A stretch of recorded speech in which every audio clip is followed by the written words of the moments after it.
Welcome back. We're taking you straight to the Sabarimala temple where gates are opening of one of the most important temples in Kerala. 5 p.m. almost and the gates are now opening. Many devotees have made their way in. Even though the day has been marred with violence and also police high-handedness, the gates are now opening.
குமாரண்ணா ஒயரை கொஞ்சம் இழுத்து விடுங்க.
You're looking at these live images now that we are getting to you from the Sabarimala temple.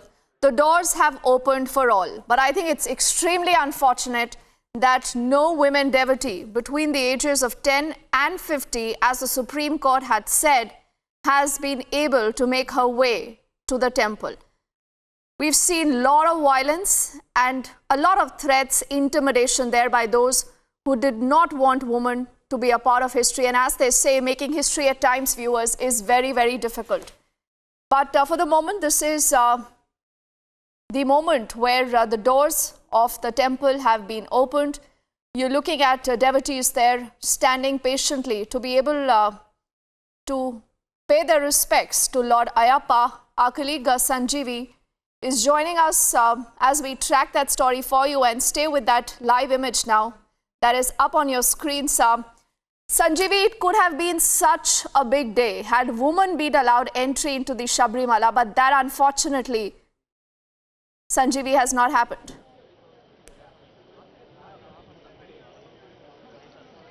Well, yes, Deepthi, even from the morning we have been standing here and to witness the first woman to enter the Pamba, to cross the Pamba, to enter the Sabarimala gates. But unfortunately, that did not happen because of the massive protests which were happening against the entry of women inside Sabarimala.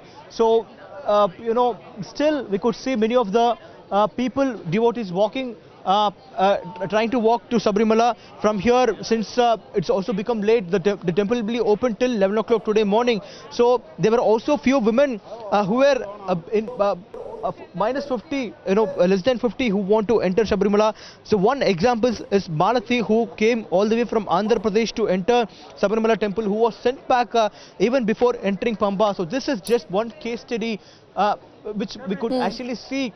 So there were many other women organizations and women groups who want to come to Sabarimala from various parts of Kerala and Tamil Nadu as well. But because of this massive protest, they couldn't actually come down and postpone the plan to next month, and also for the month of and January, Sanjeevi, if you allow me, I want to take it to our colleague Pooja Prasanna, who actually has taken that entire scene, I think, up front. She has taken that entire brunt of that violence, of those threat, intimidation. Pooja, you were only doing your duty. You were only reporting the facts for us. But I think that entire moment in history today is getting lost because the state has let down its women, Pooja. Deepthi, it is so ironic that Pinarayi Vijayan for the last few days has been making such strong statements saying that any women devotee who wants to go will be given protection. And now a simple question that we have for him and his government is that a devotee was already, for the longest time, many women were in fact intimidated and threatened into not coming. Women like myself who came here to do her job too were not spared. And this is not even when I was even trying to, get close to Sabarimala. Sabarimala. I was a good 2 hours away, 1.5, 2 hours away from Sabarimala. And I want to put this on record here, Deepti, that I have approached at least 24 police personnel at Nilakal today. Some of them on record. I have tried tapping on the window panes of the SP and senior police officers to seek help because the mob continued to intimidate me and give me threats. They did not respond. They literally and also figuratively looked away when I was asking them to give me protection so I can proceed to Pamba and do my job. My question here is very simple. Where was the state government which was acting so tough all these days? Why was the situation not anticipated and more security provided? If the state police was not capable of doing this, why was CRPF not called in beforehand, before so many women like me had to actually face violence like this? And it isn't just violence. The kind of abuse that we have faced today, Deepti, up front, we have been called names that cannot be named on national television.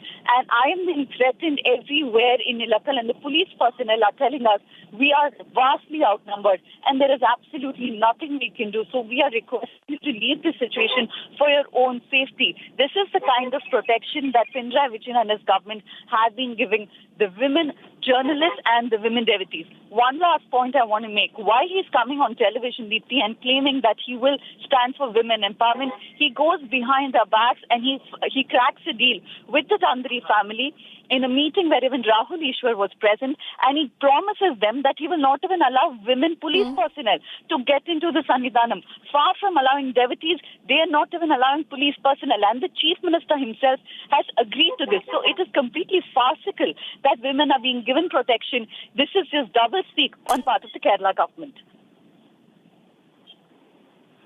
Oh, absolutely. And you know, Pooja, I'm glad that you're making that point, because earlier we also had Deepa Vijayan with us on the broadcast, and she actually reiterated that.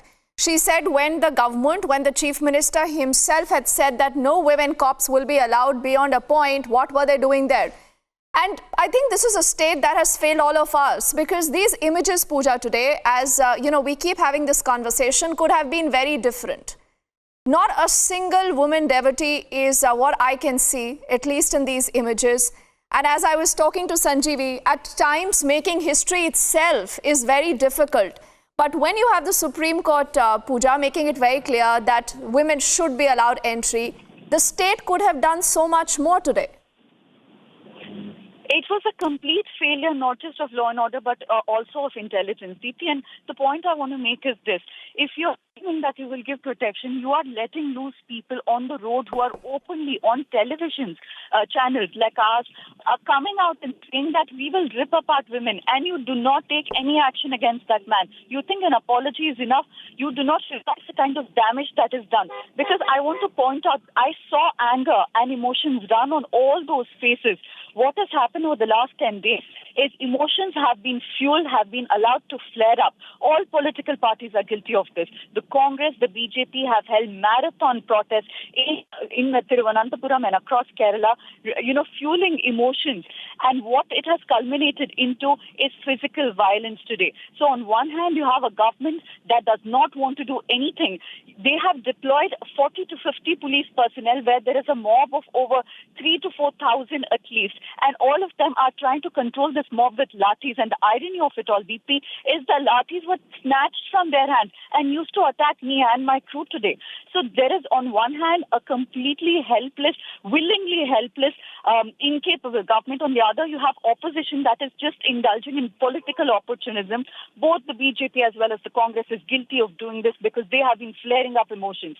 And where I was attacked was just a stone's throw away from where all the tall leaders of both these parties of the state were sitting in protest, making statements, and all of these hooligans were listening in. So it is a clear indication that you can go ahead on a rampage, abuse women in the name of religion, in the name of custom, physically assault her, try to pull her out of a car, and after that kick her, and actually even use lathis to beat her up, and we will not do anything. So it is a complete failure of the political class in Kerala, and we've allowed the government to get away with this for far too long. Today, when the doors open, no woman will actually dare to enter, even despite the Supreme Court backing them. Oh, yes. And that is abominable, Pooja, because, in more ways than one, you have the same netas who during the election rallies will talk about women empowerment, standing with women, saying women are equals. But here they are not even able to follow a basic Supreme Court order that only was advocating gender justice, and that was not about religion at all, Pooja. Absolutely. Not just was what was happening over the last few days, contempt of court. It was unconstitutional. It was illegal. You were allowing men and women on roads who are saying that we will physically block them. The state should have anticipated this. Yesterday, too, we saw scenes where buses were barged into, ID cards of women were checked. The same thing happened to me at least in half a dozen places today. I had to show them my ID card and tell them I'm from the media. Only then I was allowed forward. Finally, for about half an hour before the violence took place, the police personnel standing there, mum, not uttering a word to the crowd, who are shouting at me, intimidating me, asking me to go back home and not do my job, literally. And this is all happening right under the noses of all those, senior Congress leaders, senior BJP leaders, all of them giving speeches. So the next time any politician, be it from Kerala or outside, speak of women empowerment, these are the visuals that I want them to be confronted with, because at the end of the day, they have let down every single woman devotee or every single woman that they claim that they will speak up for, because on ground, nothing really translates. Apart from making strong statements or to television channels, nothing has happened. And I can tell you, going by what it looks like, it does look like, not to sound alarmist, but situation seems to be only getting out of control, and we are getting open threats. Even as we're passing by the roads, we're being told not to see you here. You will not be able to go back. These are the kind of threats that I have been given, and it isn't an isolated case.